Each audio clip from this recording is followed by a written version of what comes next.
nuevamente estar con ustedes, hermanos, en este día sábado para el estudio de la palabra de Dios a través de la escuela sabática por el tema por el pastor Rubén Tenorio. Pero antes de eso vamos a tener un canto. Se titula Jesús busca amigos. Bienvenidos.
Mis hermanos y amigos, nuevamente felices de encontrarnos ante la bendición del sábado y felices de poder estar unidos en la palabra de Dios y en el estudio de la escuela sabática.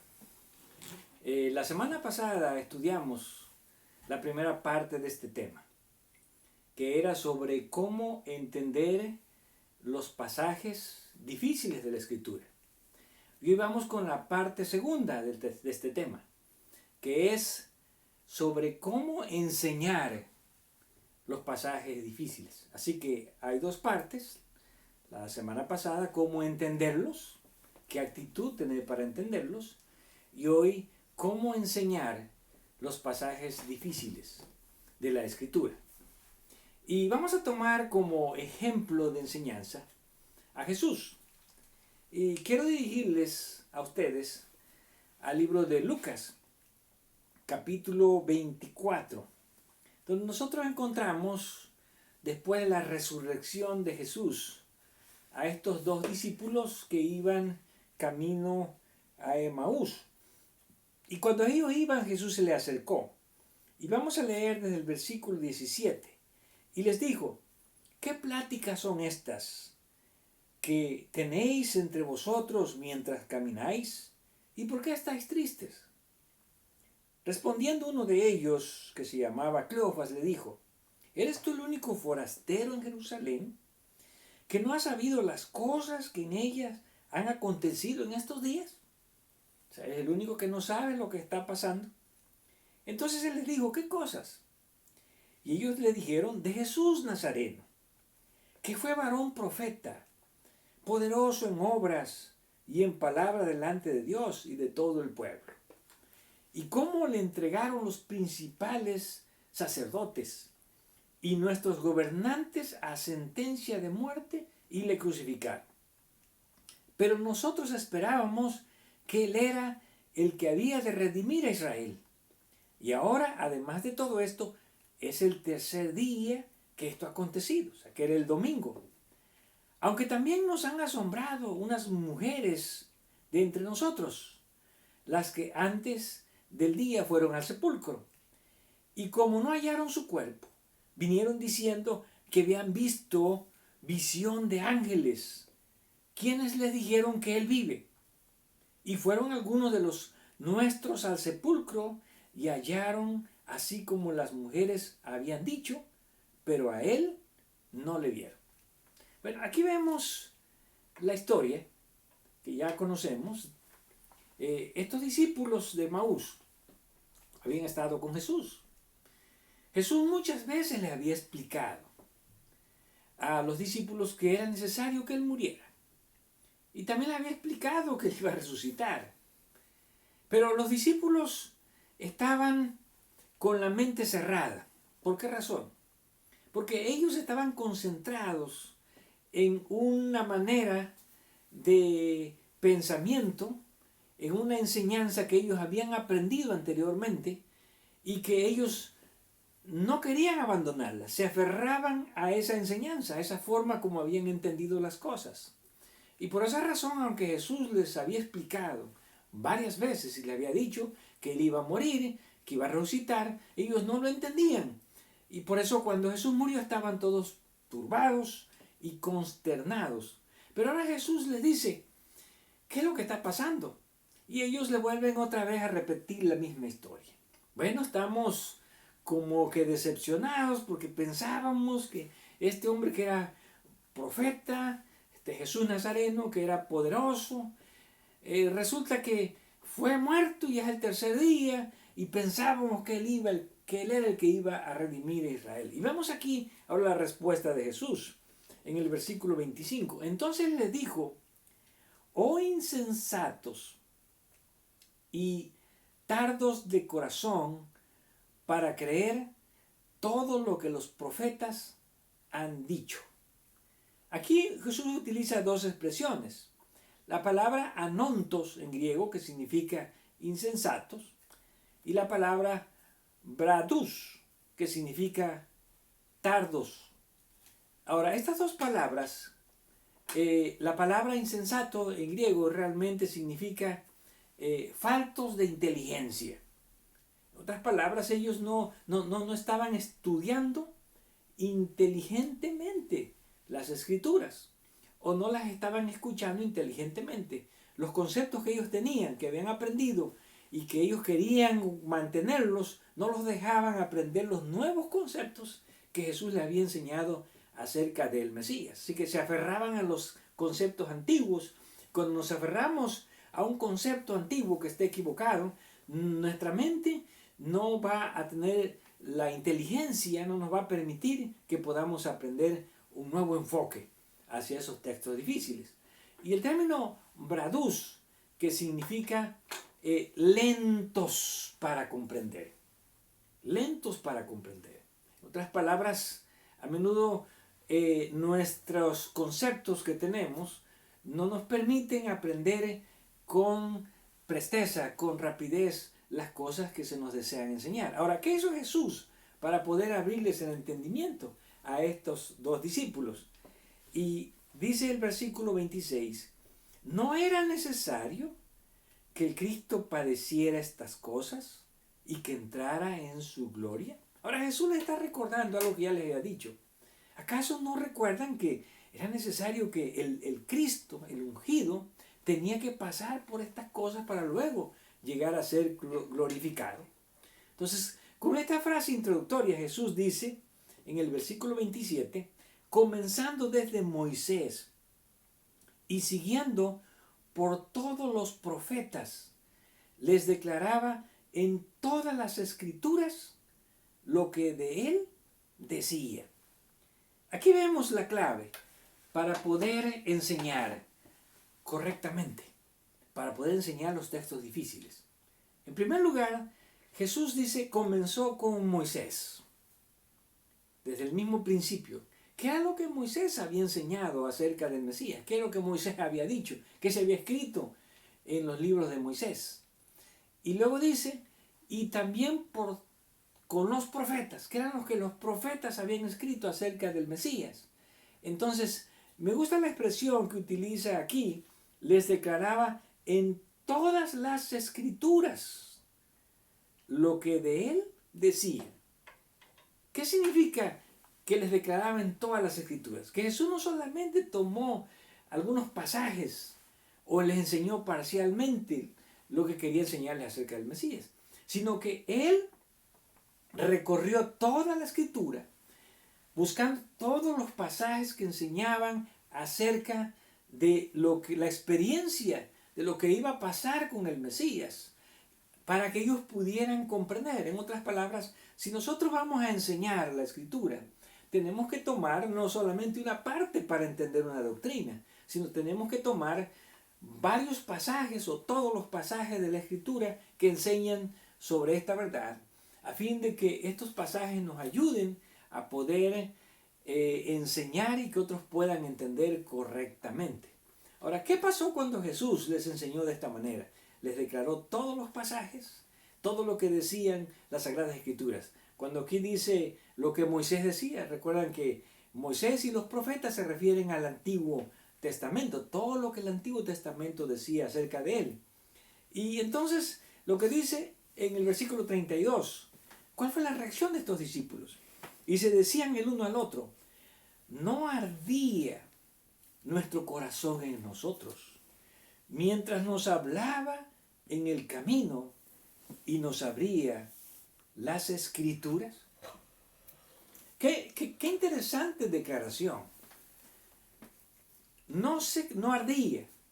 En otras palabras, no se quemaba nuestro corazón. Cuando nosotros vemos esta expresión en el griego, no ardía nuestro corazón en nosotros, tenemos el verbo kaio en griego, que significa encender el fuego, poner a arder algo. Quiere decir que cuando uno enseña la Escritura de la forma correcta, tomando todos los pasajes y explicándolos unos con otros, entonces vamos a poder encender en las personas el fuego para que ellos tengan interés de seguir aprendiendo y de seguir conociendo más acerca de las Escrituras. Así que, si nosotros deseamos enseñar los pasajes difíciles, no hay que tomar un solo pasaje. Necesitamos tomar todos los pasajes que nos hablan acerca de este mismo tema y enseñarlos correctamente de acuerdo al contexto, cómo unos se relacionan con otros para formar totalmente una doctrina o una enseñanza que queremos transmitir a otras personas. Así que, tomando este método de Jesús, que es tomar todos los pasajes de la Escritura y entonces explicarlos correctamente, vamos a poner algunos ejemplos sobre algunos de los temas difíciles y cómo nosotros los podemos comprender. Y vamos con el primer ejemplo. Vamos al libro de Mateo, capítulo 5, versículo 17. Aquí encontramos un pasaje difícil de entender. Jesús dice en Mateo 5, 17, no penséis que he venido para abrogar la ley o los profetas. No he venido para abrogar, sino para cumplir. Aquí tenemos una expresión que vamos a tratar de entender. ¿Qué significa la ley y los profetas? Bueno, algunas personas enseñaban, yo cuando era joven, recuerdo que se decía que allí se estaba hablando acerca de los 10 mandamientos.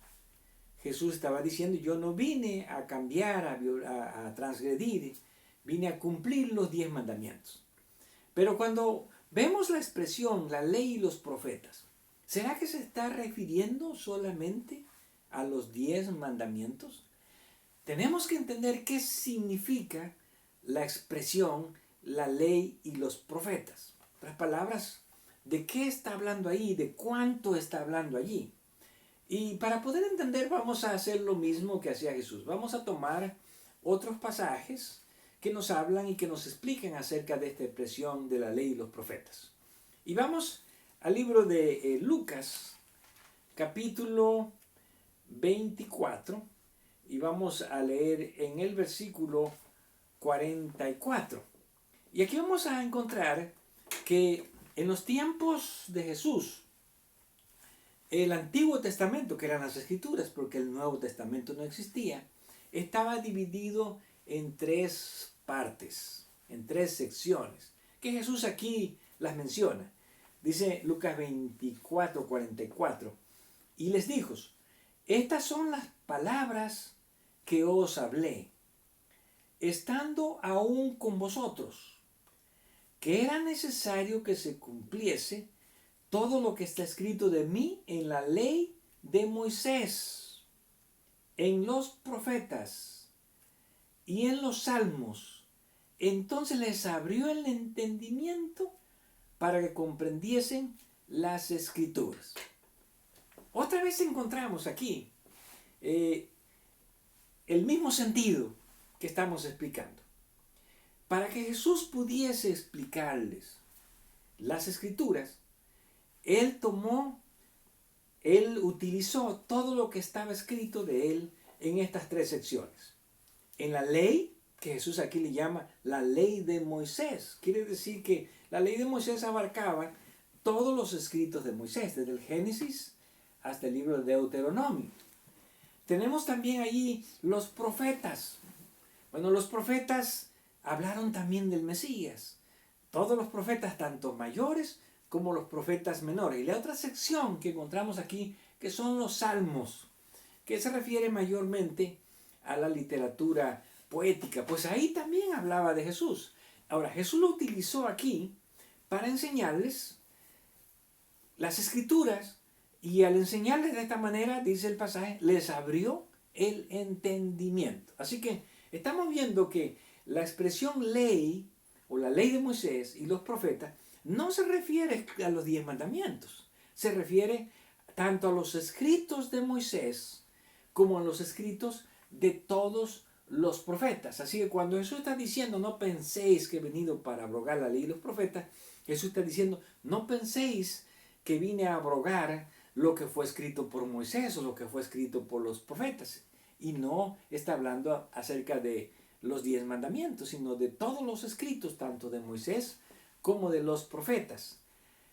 Ahora, cuando vamos nuevamente al Evangelio de Juan, capítulo 1, versículo 45, encontramos otra vez aquí la misma expresión, la ley y los profetas. Dice Juan 1:45, Felipe halló a Natanael y le dijo, hemos hallado a aquel de quien escribió Moisés en la ley, como los profetas, a Jesús, el hijo de José, de Nazaret. Aquí nuevamente encontramos la expresión. Natanael le dice, hemos encontrado, ¿a quién? Aquel de quien escribió Moisés en la ley, así como los profetas. Así que Natanael, en referencia a Felipe, dice, bueno, hemos encontrado aquel de quien se escribió en el Antiguo Testamento. Todo lo que se escribió en el Antiguo Testamento ya lo hemos encontrado. Y resulta que este es Jesús de Nazaret. Nuevamente aquí este pasaje nos enseña que la expresión la ley y los profetas se está refiriendo a los escritos de Moisés, a los escritos de los profetas, y en Jesús hace referencia también a los salmos. En otras palabras, Jesús no vino a abrogar lo que fue escrito acerca de él. Ahora, él vino, más bien dice, a cumplir.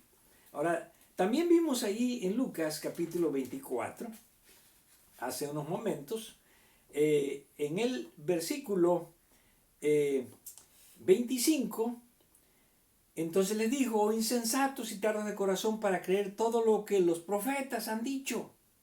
¿No era necesario que el Cristo padeciese estas cosas y que entrara en su gloria? Comenzando desde Moisés y siguiendo por todos los profetas, les declaraba en todas las escrituras lo que de él decía.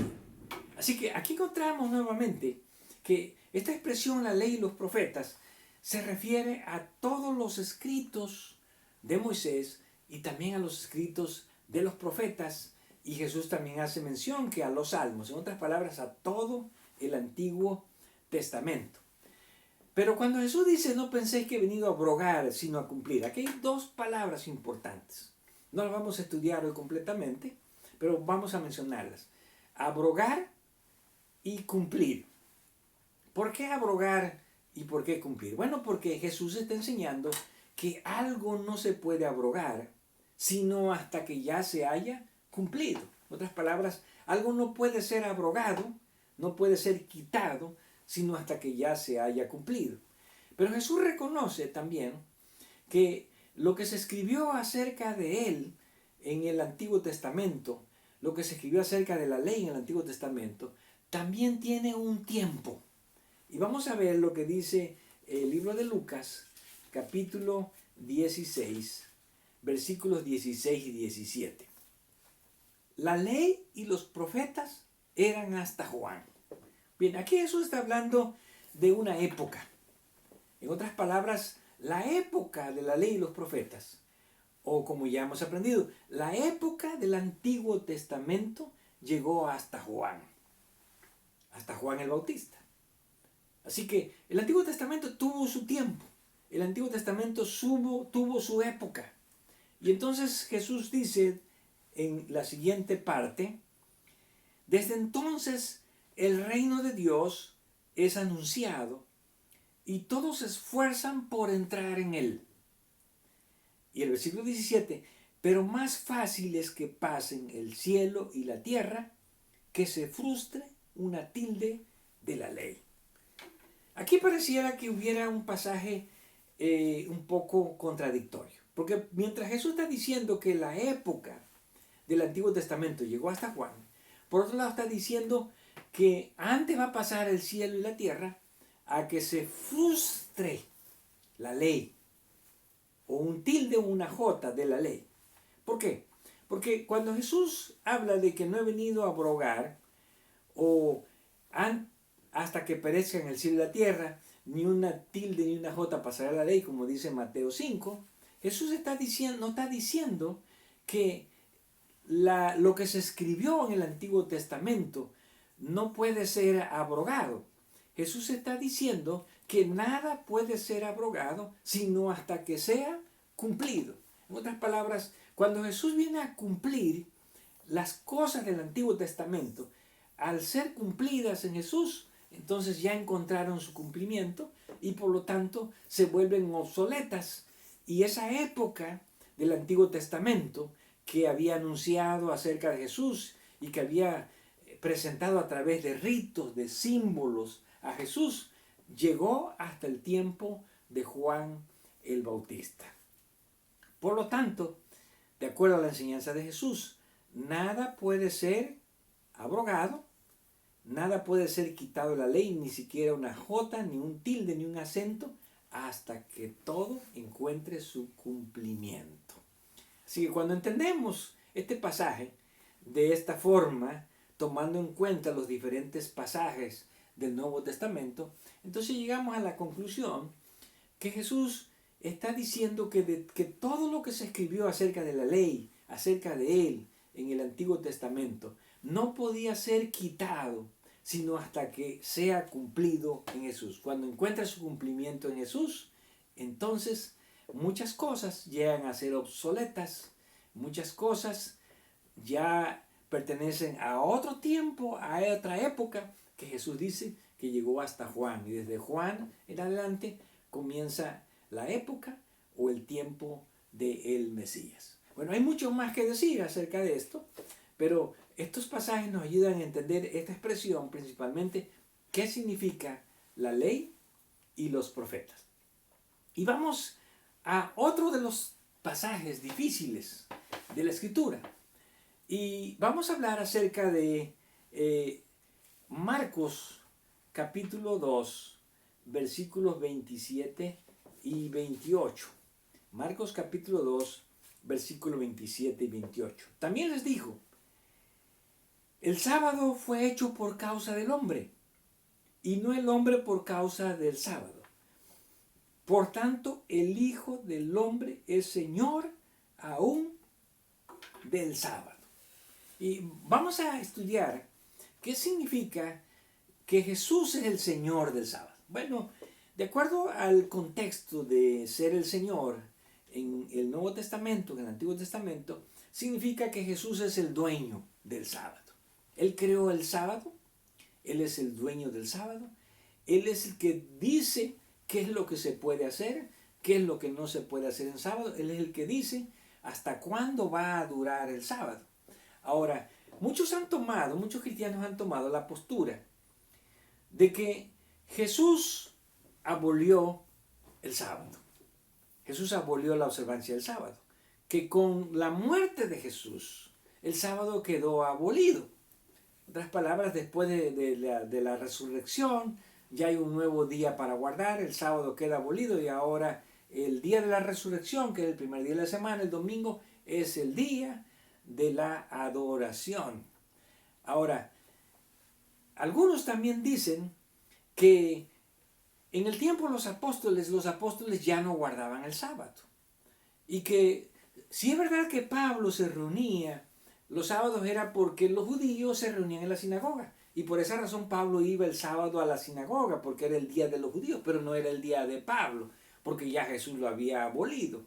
Ahora, vamos a ver qué es lo que dice la Escritura cuando nosotros vemos en el contexto a Jesús como el Señor del sábado y también a los apóstoles, si todavía ellos siguen manteniendo la observancia del sábado.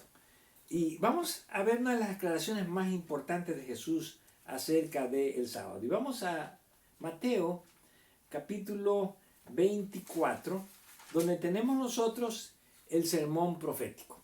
Bueno, todos sabemos que este sermón profético de Mateo 24 se estaba refiriendo a dos grandes eventos. ¿Cuáles son esos dos grandes eventos?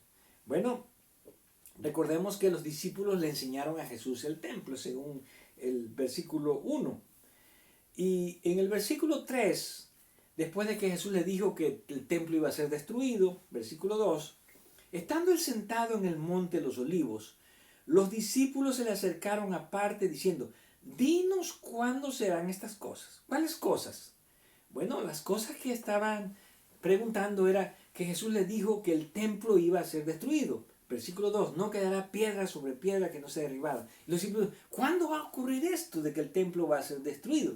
Pero no solamente estaban preguntando del templo, también estaban hablando, dice, ¿qué señal habrá de tu venida y del fin del mundo? Así que aquí están abarcando dos grandes eventos. ¿Cuándo va a ser destruido el templo? ¿Y qué señal habrá de tu venida? Cuando tú vengas y del fin del mundo. Bueno, se entiende que la venida de Jesús y el fin del mundo se refieren a la misma cosa, porque el fin del mundo va a ocurrir cuando Jesús venga. Entonces Jesús da este sermón profético. Y este sermón profético se aplica tanto a la destrucción de Jerusalén en el año 70, como también a la destrucción del mundo que todavía no ha ocurrido, y a la segunda venida de Jesús. Ahora, ¿qué declaración hace Jesús sobre el sábado en relación a estos dos eventos? Bueno, vamos al versículo 20. Jesús habla acerca de una persecución. Y él dice en el versículo 20, orad pues que vuestra huida no sea en invierno ni en sabatón, en griego, ni en sábado. ¿Por qué Jesús hace esta declaración? Si algunos dicen que el sábado iba a ser abolido con la resurrección de Jesús. Ahora Jesús está hablando acerca de la destrucción de Jerusalén. Él dice que iba a haber una huida.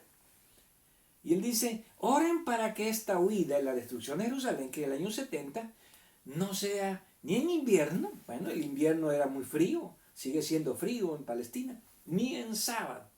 ¿Por qué Jesús está diciendo que la huida no sea en sábado? Que ellos traten de mantener la solemnidad del sábado y que le pidan a Dios que no sea en sábado en que los persigan. ¿Por qué Jesús les dijo, bueno, oren para que vuestra huida no sea en domingo, primer día de la semana? ¿Por qué ese va a ser el día de la solemnidad? ¿Por qué Jesús, si ya el domingo iba a ser abolido en la resurrección, por qué Jesús está diciendo que oren para que en el año 70, cuando venga la destrucción de Jerusalén, la huida no sea en sábado? Bueno, eso nos muestra que Jesús está ordenando que la solemnidad del sábado iba a continuar aún después de su muerte hasta el año 70. Pero este versículo no solamente se aplica al año 70, como ya vimos en el contexto de los primeros versículos, se aplica también al fin del mundo de la venida de Jesús. Bueno, en el fin del mundo también va a haber una persecución y los cristianos tendrán que huir. Y Jesús estaba diciendo que también para el fin del mundo nosotros oremos para que nuestra huida no sea en sábado. Entonces, este versículo nos enseña que contrariamente a lo que muchos creen, Jesús no está enseñando que con su muerte, con su resurrección, Él iba a establecer un nuevo día de reposo, sino que la solemnidad del sábado iba a continuar hasta la destrucción de Jerusalén en el año 70 y hasta el fin del mundo. Ahora, vamos a contestar la siguiente pregunta. En cuanto a si los apóstoles realmente guardaban el sábado, porque iban a la sinagoga y los judíos lo guardaban el sábado, pero ellos ya guardaban el domingo. Bueno, vamos al libro de Hechos, capítulo 13.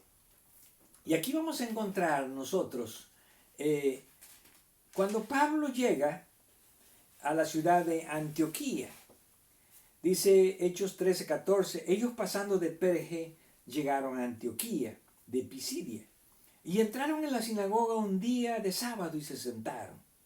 Después de la lectura de la ley y de los profetas, que explicamos que era el Antiguo Testamento, los principales de la sinagoga mandaron a decirles: varones hermanos, si tenéis alguna palabra de exhortación para el pueblo, hablad. En otras palabras, los estaban ellos invitando a que compartieran la palabra de Dios. Entonces, Pablo les empieza a compartir la palabra de Dios. Y al compartir la palabra de Dios, Pablo introduce el tema del Mesías. Y introduce también a Jesús como el Mesías. Y sabemos que esto, como ya vimos en otras ocasiones, era un tema que a muchos judíos no les gustaba. Así que la mayoría de estos judíos no estuvieron contentos con la predicación de Pablo aquel sábado. Y entonces aquí viene lo más interesante. Dice en el versículo 42, cuando salieron ellos de la sinagoga de los judíos, los gentiles, pero aquí no está hablando ya de los judíos, aquí está hablando de los gentiles. Y esto fue cuando ellos ya habían salido de la sinagoga. En otras palabras, los gentiles esperaron a que saliera y ellos ahora son los que le rogaron, dice, que el siguiente sábado les hablase de estas cosas. Ahora, ¿por qué los gentiles le piden a Pablo que el siguiente sábado les hable de estas cosas? Bueno, recordamos que los gentiles no guardaban el sábado. Y ellos indudablemente sabían que los judíos guardaban el sábado. Y alguien podría decir, bueno, les pidieron porque los judíos lo guardaban. Y ellos pensarían que Pablo lo guardaba porque Pablo había ido a la sinagoga.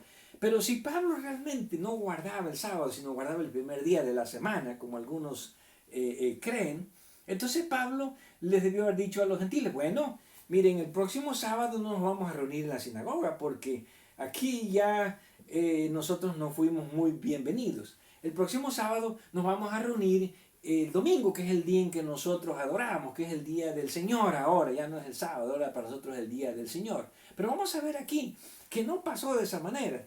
Dice aquí el versículo 44. El siguiente día de sábado se juntó casi toda la ciudad para oír la palabra de Dios. Así que ya no eran ahora los judíos, ahora Pablo les estaba enseñando a los gentiles.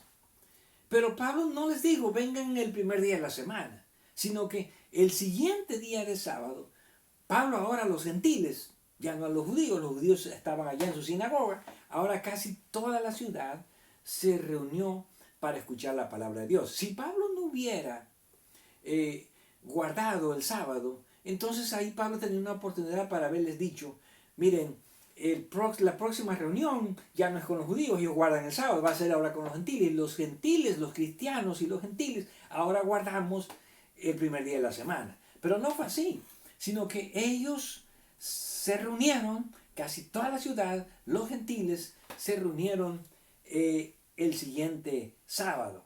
Y entonces, ¿qué ocurrió cuando los judíos se dieron cuenta?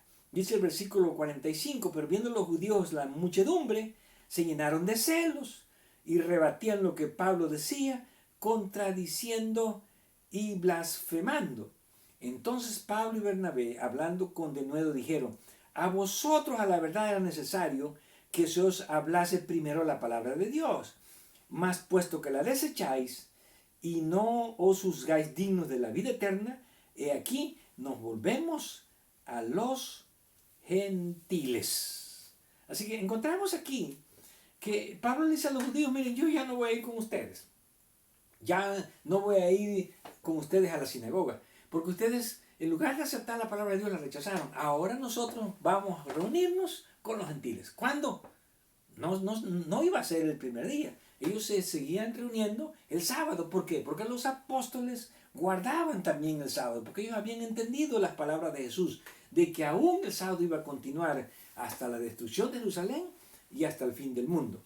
Y vamos a ver otro pasaje también donde encontramos que Pablo no se reúne realmente en la sinagoga. Y vamos ahora al Hechos capítulo 16. Y aquí vemos otra ciudad, que es la ciudad de Filipo, en el versículo 12. Y de allí a Filipos, que es la primera ciudad de la provincia de Macedonia, y una colonia, y estuvimos en aquella ciudad algunos días. Y un día de sábado salimos fuera de la puerta, junto al río, donde solía hacerse la oración, y sentándonos hablamos a las mujeres que se habían reunido. Noten ustedes que aquí Pablo tuvo esta reunión, no dice que fue en la sinagoga, no dice que estaba con los judíos. Aquí dice que fue un día de sábado donde Pablo invitó a las mujeres a un lugar donde se reunían para orar y allí les habló a ellas. Y vamos a ver aquí el resultado en el versículo 14. Entonces una mujer llamada Lidia, vendedora de púrpura de la ciudad de Tiatira, que adoraba a Dios, estaba oyendo. Y el Señor abrió el corazón de ella para que estuviese atenta a lo que Pablo decía. Y cuando fue a bautizar y su familia, nos rogó diciendo, si habéis juzgado que yo sea fiel, entrad en mi casa y posad, y allí no os obligó a quedarnos. Así que aquí vemos otro incidente que no es en la sinagoga, sino es con un grupo de mujeres gentiles que se habían reunido fuera de la ciudad, en un lugar donde se hacía la oración. Porque esta mujer dice aquí, ¿verdad? Durablemente que no era judía. Porque lo que se dice aquí que era una mujer que adoraba a Dios. Y ahora Pablo le lleva la verdad del Evangelio. Y entonces esta mujer se convierte y también es bautizada.